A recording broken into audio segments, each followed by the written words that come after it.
नमस्कार दोस्तों, परमा एजुकेशन के यूट्यूब चैनल पे आप सभी दोस्तों का स्वागत करते हैं। आज की क्लास जो चलने वाली है यहाँ पे बाल विकास के सबसे महत्वपूर्ण टॉपिक जो कि लिंग विभेदीकरण से हैं। यहाँ से आप लोगों को कम से कम 2 नंबर मिलते हैं। तो चलिए शुरू करते हैं आज की क्लास। तो जो लोग नए हैं, अभी तक हमारे चैनल को सब्सक्राइब नहीं किया तो जल्दी से क्या करिए, परमा एजुकेशन चैनल को सब्सक्राइब कर लीजिए। देखिए, सब्सक्राइब करने के साथ साथ बेल आइकन का बटन दबा लीजिएगा ताकि लाइव आने पर आप लोगों के पास एक नोटिफिकेशन पहुँच जाए। तो जल्दी से क्या करिए, अपने अपने ग्रुपों में एक बार शेयर कर दीजिए। शेयर करने के साथ साथ अपने दोस्तों से, मित्रों में ज़रूर कहिएगा कि एक बार सब्सक्राइब करें चैनल को ताकि हमें फीडबैक मिल सके। और साथ ही क्या करिएगा, लाइक भी कर दीजिएगा। सभी लोग लाइक करिएगा और जो लोग नए अभी तक सब्सक्राइब नहीं किया तो जल्दी से सब्सक्राइब जरूर कर लीजिएगा, क्योंकि आज यहाँ पे प्रश्न जो रखे गए हैं, याद रखिएगा 9 प्रश्न रखे गए, जिसमें से आज आप लोगों को 9 में से 9 करना है। अगर 8 प्रश्न भी सही कर लेते तो समझिए आप लोगों का CTP में पकड़ बहुत ही मजबूत है। तो चलिए देखते हैं आज आप लोगों में कौन से लोग हुए हैं जो 8 प्रश्न सही कर चुके हैं या कर सकते हैं। तो चलिए शुरू करते हैं आज के पहले प्रश्न से। देखिए, पहला प्रश्न हमारे यहाँ पे क्या करा है, सभी प्रश्नों को अच्छे से समझते हुए चलिएगा, क्योंकि प्रश्न जितने भी बने हैं यहाँ पे बहुत ही लाजवाब प्रश्न बने हैं। तो शुरू करते हैं आज के पहले प्रश्न से। पहला प्रश्न हमारे यहाँ पे देखिए क्या करा है कि समाज में विभिन्न लिंगों के लिए उपयुक्त माने जाने वाली प्रारूपिक विशेषताओं के बारे में जन सामान्य की अवधारणाओं को क्या कहते हैं। तो पहला हमारा देखिए कह रहा है कि जेंडर विभेदीकरण, दूसरा कह रहा है जेंडर रूढ़ भूमिकाएं, और तीसरा कह रहा है कि जेंडर की पहचान, और चौथा कह रहा है कि जेंडर रूढ़िवादिताएं। देखिए, जेंडर रूढ़िवादिताएं का अर्थ क्या होता है, याद रखिएगा, समाज में स्त्री और पुरुष के प्रति भिन्न भिन्न दृष्टिकोण पाए जाते हैं। याद रखिएगा, मान लीजिए कोई एक ये लड़का है और यह एक लड़की है, ठीक है, यह एक लड़की है और ये एक लड़का है। तो इसके बीच में क्या किया जाता है, बंटवारा कर दिया जाता है कि घर की काम में जो है लड़कियां ही कर सकती हैं और बाहर के कार्य जो होते हैं केवल व केवल लड़के कर सकते हैं। इसे ही क्या कहा जाता है, जेंडर रूढ़िवादिताएं कहा जाता है, ठीक है। यानी समाज में स्त्री और पुरुष के प्रति भिन्न भिन्न दृष्टिकोण जो पाए जाते हैं उसके अनुसार कार्य विभाजन पाया जाता है। इन अवधारणाओं में समाज मनुष्य संचालित होता है। मतलब वही हमने जो बताया आपको कि ये स्त्री जो है केवल घर का कार्य कर सकती है और पुरुष जो है केवल व केवल बाहर के कार्य कर सकते हैं, खेती कर सकते हैं, कमा सकते हैं। तो यही जो है एक उपयुक्त प्रारूपिक विशेषताएं जो पाई जाती है जन सामान्य में, यही जेंडर रूढ़िवादिताएं कहला जाता है। तो जितने लोगों का यहाँ पे चौथा ऑप्शन सही हुआ है, एकदम राइट आंसर है, ठीक है। चलिए आगे बढ़ते हैं। हम एक बार फिर कहेंगे कि जो लोग नए हैं, सब्सक्राइब नहीं किया है चैनल को तो सब्सक्राइब जरूर करिएगा, चैनल को सपोर्ट करिएगा, आगे बढ़ाइए। सभी लोग, आप ही लोगों का चैनल है, ठीक है, आप ही लोगों के लिए कार्य किया जा रहा है। तो एक बार सब्सक्राइब जरूर करिएगा। जितने भी लोग नए हैं सब्सक्राइब जरूर कर लीजिएगा, ठीक है। शेयर तो जरूर करिएगा अपने अपने ग्रुपों में। तो चलिए शुरू करते हैं दूसरे प्रश्न से। देखिए, दूसरा प्रश्न जो है और भी अच्छा है। कह रहा है कि हाल ही में पाठ्यचर्या में ऐसी कहानियों को शामिल करने के लिए विवेकशील प्रयास किया गया है जिसमें पिता घर के कार्यों में लगा रहता है और माता साहसी गतिविधियों को करती है। यह कदम किस लिए महत्वपूर्ण है। याद रखिएगा, वही जेंडर रूढ़िवादिताओं को समाप्त करने की यहाँ पे बात कर रहा है कि घर के कार्यों में को मनुष्य को भी करने दिया, यानी आदमियों को करने दिया जाए, और बाहर के लिए एक पुरुष, यहाँ पे स्त्रियों के लिए। तो यहाँ पे कह रहा है कि हाल ही में पाठ्यचर्या की ऐसी कहानियों को शामिल किया, यानी कहानी को शामिल किया गया है। विवेकशील यानी तर्कात्मक यहाँ पे विशेषताएं शामिल किया गया है। बालक जिसपे सोच विचार कर सके, कार्यों में लगा रहे, साहसी गतिविधियां करते, यानी हर एक कार्य दोनों लोग मिलकर करें, उसे ही साहसी कार्य कहा जाता है। इस कदम को महत्वपूर्ण माना जाता है। किस लिए महत्वपूर्ण माना जाता है, तो पहला हमारा यहाँ पे देखिए कह रहा है कि यह जेंडर पक्षपात को सशक्त बनाता है, यानी मजबूत बनाता है। दूसरा कह रहा है कि यह जेंडर रूढ़िवादिताओं को समाप्त करने की बात कर रहा है। तीसरा कह रहा है कि यह जेंडर स्थिरताओं को प्रोत्साहित करता है, और यहाँ पे ये कह रहा है कि यह जेंडर विविधताओं को बढ़ावा देता है। तो देखिए, बढ़ावा तो नहीं हो सकता, याद रखिएगा। देखिए, हमारा चौथा तो हमारा गलत है, बढ़ावा नहीं देना है। यहाँ पे सभी को मिलजुल के कार्य करने की बात कर रहा है। सशक्त पक्षपात को कह रहा है कि सशक्त बनाने की बात कर रहा है, ये भी गलत है। हमारा जेंडर स्थिरता को प्रोत्साहित कर रहा है, मतलब ये कह रहा है कि केवल व केवल उनको घर में ही कार्य करना चाहिए, ये नहीं होगा। यह जेंडर रूढ़िवादिताओं को समाप्त करने की बात कर रहा है, यानी दोनों में जो भी विशेषताएं हैं ऐसा हो कि बालक और जो लड़कियां हैं, यानी जो गर्ल हैं और एक बॉय है, ये दोनों हर एक कार्य को मिलकर करें। इसे समाप्त करने के लिए ऐसी कहानियों को शामिल किया गया है। तो राइट आंसर किसके साथ जाएगा, हमारे यहाँ पे दूसरे के साथ जाएगा। जितने लोगों का ये प्रश्न में ये दूसरे का वो प्रश्न जो है दूसरा उत्तर आया है, एकदम सही होगा, ठीक है। आगे बढ़ते हैं एक बार फिर तीसरे प्रश्न पे। 9 प्रश्न रखे गए हैं, याद रखिएगा। उन सभी प्रश्नों को एकदम समझते हुए हम लोग आगे चलेंगे, और जब तक समझेंगे नहीं तब तक हम लोग प्रश्नों को सॉल्व करके भी कोई फायदा नहीं हो सकता। इसलिए सभी प्रश्नों को समझते हुए चलेंगे कि आखिर प्रश्न कह क्या रहा है। अगर आप लोग प्रश्नों को समझ लेंगे तो उत्तर अपने आप लोगों को मिल जाएगा। देखिए क्या कह रहा है हमारा यहाँ पे तीसरा, हमारा देखिए क्या कह रहा है कि वाइगोस्की के अनुसार जब एक वयस्क बच्चे के निष्पादन के वर्तमान स्तर को सहयोग द्वारा विस्तारित किया जाए। देखिए सहयोग देने की बात कर रहा है, याद रखिएगा। वाइगोस्की के सिद्धांत के अनुसार जो बालक होता है वह अंतःक्रिया के फलस्वरूप ही विभिन्न प्रकार के कार्यों को विकसित करता है, यानी विकास करता है। बालक शिक्षक तथा अपने सहपाठियों को क्या करता है, सहायता से समस्या का समाधान प्राप्त करता है, ठीक है। और जो समाधान प्राप्त करता है यानी दूसरे के साथ दिया जाता है, उसे क्या कहा जाता है, पाठ कहा जाता है। क्या कहा जाता है, पाठ कहा जाता है। तो देखिए पाठ किस में है, तो राइट आंसर किसके साथ जाएगा यहाँ पे, तीसरे। खोजपूर्ण अधिगम की बात कर रहा है, ये क्या कह रहा है, आपका तर्कात्मक सोच की बात कर रहा है, ये यहाँ पे नहीं है। समीपस्थ विकास का यानी जेडपीडी की बात कर रहा है। किसकी बात कर रहा है, जेडपीडी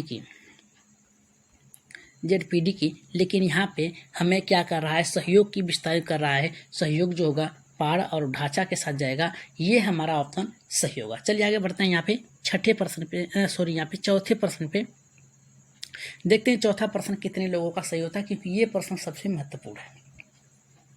देखिए चौथा प्रश्न हमारा ये कह रहा है कि जीन पियाजे के संज्ञानात्मक विकास के सिद्धांत के अनुसार परिकल्पित निगमनात्मक तर्क किस अवधि में विकसित होता है। यानी देखिए क्या कर रहा है, विकसित होने की बात कर रहा है। और किसकी, जीन पियाजे ने अपने ही बच्चों पर क्या किया था, खोज किया था कि बालक किस प्रकार से किस गतिविधियों में शामिल होता है और किस प्रकार से सभी चीज़ों को सीखता है और एक क्रमिक रूप से किस प्रकार से सीखता है। इसे किसने कहा था, जीन पियाजे ने अपने ही बालकों पे प्रयोग किया था, ठीक है। तो यहाँ पे हमारा क्या कह रहा है, पहला ऑप्शन देखिए क्या कह रहा है कि संवेदी चालक अवस्था, दूसरा कह रहा है कि पूर्व संक्रियात्मक अवस्था, तीसरा कह रहा है कि मूर्त संक्रियात्मक अवस्था, और चौथा कह रहा है कि अमूर्त संक्रियात्मक अवस्था। तो राइट आंसर यहाँ पे किसके साथ जाएगा, ठीक है।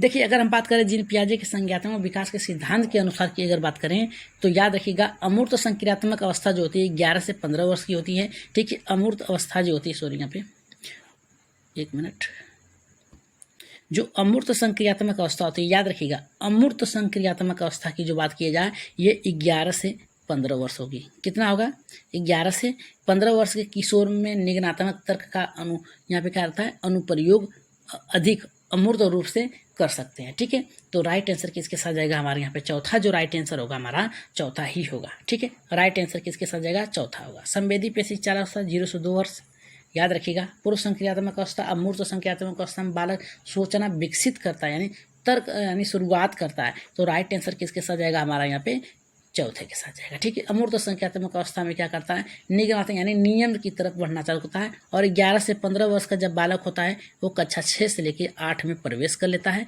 तब उसकी सोचने समझने की शक्ति जो होती है अधिक से अधिक विकसित हो जाती है, ठीक है। आगे बढ़ते हैं, यहाँ पे चौथा ऑप्शन इसका सही था। आगे बढ़ते हैं पाँचवें प्रश्न पे। देखिए पाँचवा प्रश्न हमारा यहाँ पे क्या कर रहा है कि यानी रिक्त स्थान है, इसके बाद कह रहा है कि के अनुसार बच्चों के चिंतन के बारे में सामाजिक प्रक्रियाओं तथा सांस्कृतिक संदर्भ के प्रभाव को समझना आवश्यक है। यहाँ पे देखिए एक बात कह रहा है, चिंतन की बात किया है, किसकी बात किया है, चिंतन की बात किया है, और सामाजिक क्रियाओं तथा सांस्कृतिक संदर्भ के प्रभाव को समझने की आवश्यकता है। किसने कहा है, ठीक है, किस लिए आवश्यकता है, लॉरेंस कोहलबर्ग के अनुसार ने कहा है, जीन पियाजे ने कहा है, लेवाइगोस्की ने कहा है, अल्बर्ट बंडूरा ने कहा है। तो राइट आंसर यहाँ पे पाँचवें का क्या जाएगा, ठीक है। पाँचवें का राइट आंसर यहाँ पे क्या जाएगा जी, सामाजिक संस्कृति पे किसने कहा है, लेवाइगोस्की ने कहा है, ठीक है। कोहलबर्ग ने किस पे कहा है, नैतिक विकास पे कहा है, नैतिक भी। जीन पियाजे ने संज्ञानात्मक पे कहा है, संज्ञानात्मक पे कहा। अल्बर्ट बंडूरा के बारे में आप लोग जानते ही हैं, ठीक है, इन्होंने किस पे कहा है। तो यहाँ पे जो राइट आंसर हमारा किसके साथ जाएगा, यहाँ पे लेवाइगोस्की के साथ, यानी तीसरा ऑप्शन आपका सही है। जितने लोगों का यहाँ पे देखिए, जहाँ पर भी सामाजिक प्रक्रिया की बात किया जाए, सांस्कृतिक सामाजिक की बात किया जाए, किससे संबंधित है, ये लेवाइगोस्की के साथ संबंधित है, ठीक है। इन्होंने देखिए क्या कहा था, याद रखिएगा, लेवाइगोस्की के सिद्धांत के अनुसार बच्चों के चिंतन के बारे में जब सामाजिक अंतःक्रिया या सांस्कृतिक परिप्रेक्ष्य के प्रभाव का विश्लेषण होता है तो ये आवश्यक होता है कि इसी के आधार पर भविष्य का सोपान निर्धारित हो। यानी जो समाज में रहते हैं, बालक समाज में रहते हैं, समाज में रहकर उसके साथ अंतः क्रिया करके, इसके अंतः क्रिया करके बालक क्या करता है, अंतः क्रियाओं को क्या करता है, वो सीख लेता है। इस आधार पे पांचवें का जो राइट आंसर हमारा यहाँ पे जाएगा, पांचवें का जो राइट आंसर किसके साथ जाएगा, यहाँ पे तीसरे के साथ जाएगा। किसके साथ जाएगा, तीसरे के साथ जाएगा, यानी ले वाइगोस की हमारा सही होगा। चलिए आगे बढ़ते हैं। थोड़ा सा आगे पीछे हो गया था, इसलिए फिर से उस क्रम को सही कर लिया गया है। तो चलिए आगे बढ़ते हैं यहाँ पे छठे प्रश्न पे। देखिए छठा प्रश्न हमारा और भी बढ़िया है। क्या कह रहा है, एकदम अच्छे से समझिएगा छठे प्रश्न को, क्योंकि ये बहुत ही अच्छा प्रश्न है। कह रहा है कि पियाजे के संज्ञानात्मक विकास के सिद्धांत से निहितार्थ निकालते हुए एक ग्रेड 6 से कक्षा 6 से 8 के शिक्षक को अपनी कक्षा में क्या करना चाहिए। तो पहला हमारा देखिए क्या करा, तार्किक, यहाँ पे क्या करा है, तार्किक बहस के प्रयोग को हतोत्साहित करना चाहिए। देखिए यहाँ पे क्या कहा है, हतोत्साहित। हतोत्साहित का मतलब होता है रुकावट, यानी रोकने की बात कर रहा है। याद रखो, क्या रोकने की बात कर रहा है हतोत्साहित से। और कह रहा है कि दूसरा कह रहा है कि ऐसी समस्या प्रस्तुत करनी चाहिए जिसमें तर्क आधारित समाधान की आवश्यकता। देखिए यही आपका राइट आंसर होगा, लेकिन आगे भी ऑप्शन जो है उसको समझ लेते हैं, क्योंकि दूसरा तो हमको सही लग रहा है। और तीसरा कह रहा है कि एक अवधारणा को पढ़ाने के लिए केवल शब्द जहां पर आए, याद रखिएगा वो आपका ऑप्शन गलत होगा। तुरंत याद रखिएगा, केवल शब्द जहां पर आए गलत है। अब फिर देखिए केवल यहाँ पे दे दिया है, तो ये भी आपका ऑप्शन गलत है। यानी हम किस पे पहुंच सकते हैं, सीधे सीधे हम देखिए कह सकते हैं, अगर हमारा यहाँ पर भी केवल है, ये भी ऑप्शन गलत है। यहाँ पर भी केवल है, ये भी ऑप्शन गलत है। हतोत्साहित यानी उसे रोकने की बात कर रहा है। किसकी बात कर रहा है, रोकने की बात कर रहा है। तो ये भी आपका ऑप्शन क्या हुआ, गलत हो गया। तो बच्चा हमारा कौन सा, बच्चा हमारा यहाँ पे दूसरा ऑप्शन। ठीक है, दूसरा ऑप्शन जितने लोगों का आया है एकदम राइट आंसर है। चलिए आगे बढ़ते हैं यहाँ पे सातवें प्रश्न पे। सातवां प्रश्न भी देखिए बहुत ही अच्छा प्रश्न है। देखिए सातवां प्रश्न हमारा यहाँ पे क्या कर रहा है कि हार्वर्ड गार्डनर के बहुबुद्धि सिद्धांत के अनुसार तार्किक गणितीय बुद्धि वाले एक व्यक्ति की क्या विशेषताएं हो सकती है।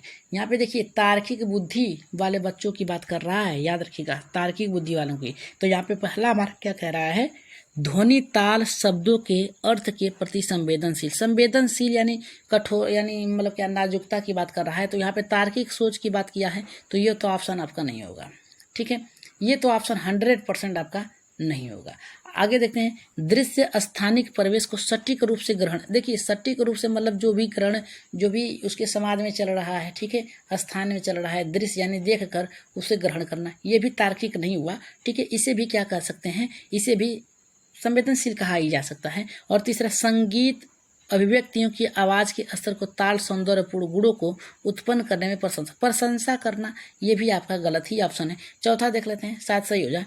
कारक पैटर्न को खोजने एवं तर्क की लंबी श्रृंखला को हल करने के लिए क्षमता का संवेदनशील, एकदम राइट आंसर है। जितने लोगों का यहाँ पे हमारा यहाँ पे चौथा आया है, चौथा ऑप्शन आपका राइट आंसर है। ठीक है, आगे बढ़ते हैं आठवें प्रश्न पे। आठवां प्रश्न देखिए हमारा क्या कह रहा है, कह रहा है कि वह प्रक्रिया जिसके द्वारा बच्चे आदतों, कौशलों, मूल्यों तथा अभिप्रेरणा को विकसित करते हैं और जो उन्हें समाज का जिम्मेदार एवं क्रियाशील सदस्य बनाती है, उसे क्या कहा जाता है। तो हमारा देखिए पहला हमारा क्या कह रहा है, समाजीकरण, समावेशन, मुख्य धारा से जोड़ना और करा के विविधीकरण करना। तो राइट आंसर यहाँ पे क्या जाएगा, जल्दी से कमेंट करिए कि राइट आंसर इसका क्या जाएगा। ठीक है जी, राइट आंसर जल्दी से बताइए इसका। देखिए यहाँ पे क्या कहा है, याद रखिएगा क्या कहा है कि यहाँ पे जिम्मेदार बनाता है, क्रियाशील सदस्य बनाती है, लेकिन किसके, अभिप्रेरणा को विकसित करने के लिए। ठीक है, याद रखिएगा अभिप्रेरणा को विकसित। और यहाँ पे कह रहा है कि ये सामाजिक प्रक्रियाओं को के साथ आएगा। तो राइट आंसर क्या किसके साथ जाएगा, हमारा यहाँ पे पहले के साथ जाएगा। किसके साथ जाएगा, आठवें का पहले। क्यों पहले के साथ जाएगा, याद रखिएगा जब समाजीकरण की वह प्रक्रिया होती है जिसमें बालक समाज का अवलोकन करता है, यानी अवलोकन मतलब होता है, याद रखिएगा अवलोकन, अवलोकन मतलब होता है देखना। जब बालक समाज में क्या करता है, समाज में क्या करता है, अवलोकन करता है, तब देखकर वो उन क्रियाओं को क्या करता है, सीखता है। ठीक है, जिसमें क्या करता है, उसकी आदतों में, याद रखिएगा अवलोकन तथा उसके अंतर क्रिया के माध्यम से क्या करता है, उसमें आदत का विकास होता है, कौशल का विकास होता है, नैतिक मूल्यों का, अभिप्रेरणा का तथा हर चीज़ का विकास होता है, फलस्वरूप उसकी जिम्मेदारियों और क्रियाशील का गुण बढ़ता है, यानी जो भी उस सीखता है उसके गुणों का विकास होता है। ठीक है, तो राइट आंसर यहाँ पे किसके साथ जाएगा, हमारे यहाँ पे पहले के साथ जाएगा। चलिए आगे बढ़ते हैं यहाँ पे 9वें प्रश्न पे, और 9वां प्रश्न आप लोगों को करके ही जाना है और बताना है कि आज आप लोगों ने कितने प्रश्न को सही किया है। 9 प्रश्न आप लोगों के लिए रखे गए हैं। ठीक है, मानव विकास के संदर्भ में आनुवंशिकता तथा पर्यावरण की भूमिका के बारे में निम्नलिखित कथनों में से कौन सा सही है। तो पहला हमारा यहाँ पे देखिए करा, व्यक्तित्व भिन्नताओं का एकमात्र कारण आनुवंशिकता है। ये याद रखिएगा, आनुवंशिकता और पर्यावरण की बात किया है तो केवल आनुवंशिकता तो नहीं हो सकता, तो ऑप्शन आपका गलत है। दूसरा करा, परिवेशी प्रभाव पूर्ण रूप से एक व्यक्ति के विकास को निर्धारित करता है, परिवेश ही उसके गुणों का निवास नहीं करता है, यह भी आपका गलत है। ठीक है, कह रहा है कि मानव विकास को ना तो आनुवंशिकता ना ही पर्यावरण प्रभावित करता है, दोनों ही प्रभावित करते हैं, याद रखिएगा, ये भी आपका गलत है। पहला दूसरा तीसरा गलत हो गया, तो बचा आपका चौथा कह रहा है कि आनुवंशिकता एवं पर्यावरण दोनों एक जटिल पारस्परिक क्रिया के रूप में मानव विकास को प्रभावित करता है। एकदम राइट आंसर है, क्योंकि आनुवंशिकता जो होती है, याद रखिएगा, थोड़ा सा ऊपर ले जाते हैं, यहाँ पे देखिए, जो आनुवंशिकता होती है,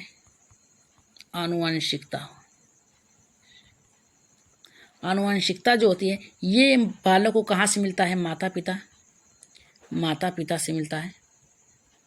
और याद रखिएगा, माता पिता से मिलता है, और बालक के जो पिता होते हैं उनके माता पिता से उनमें गुण स्थापित होते हैं। इसका मतलब ये हुआ कि दोनों गुण, यानी माता पिता माँ के दादा दादी नाना नानी से भी मिलता है, और पिता के पिताजी से यानी दादा दादी से हर एक गुण को आता है। हो सकता है उनके पिता के या फिर माता के कोई ऐसे सदस्य हो जो विकलांग हो या फिर बहुत तेज हो, उनके गुण क्या होता है, उनके बालक में आ सकता है। तो राइट आंसर उसका जो था वो चौथा था। ठीक है, तो आज की क्लास आप लोगों को कैसी लगी, एक बार कमेंट बॉक्स में अपना मत सुझाव जरूर दीजिएगा कि आज की क्लास आप लोगों को इसलिए, अब किस पे अगली टॉपिक आप लोगों की बनाई जाए वो भी आप लोग ध्यान पूर्वक पढ़कर हमको बताइएगा। तो जल्द ही आप लोगों की मैराथन क्लास चलेगी, याद रखिएगा। मैराथन क्लास के बाद जल्दी ही टैग वर्ड चलेंगे, क्या चलेंगे, टैग वर्ड चलेंगे आप लोगों के, जो कि आप लोगों के एग्जाम की दृष्टि से बहुत ही महत्वपूर्ण होने वाली हैं। तो जो लोग नए हैं, अभी तक हमारे चैनल को सब्सक्राइब नहीं किया है, तो जल्दी से क्या करिए, परमा एजुकेशन चैनल को सब्सक्राइब करने के साथ साथ बेल आइकन का बटन दबा लीजिएगा, ताकि लाइव आने पर आप लोगों के पास एक नोटिफिकेशन पहुंच जाए। तो आज की क्लास आप लोगों को कैसी लगी, एक बार कमेंट बॉक्स में जरूर बताइएगा। तो आज के लिए इतना ही, धन्यवाद।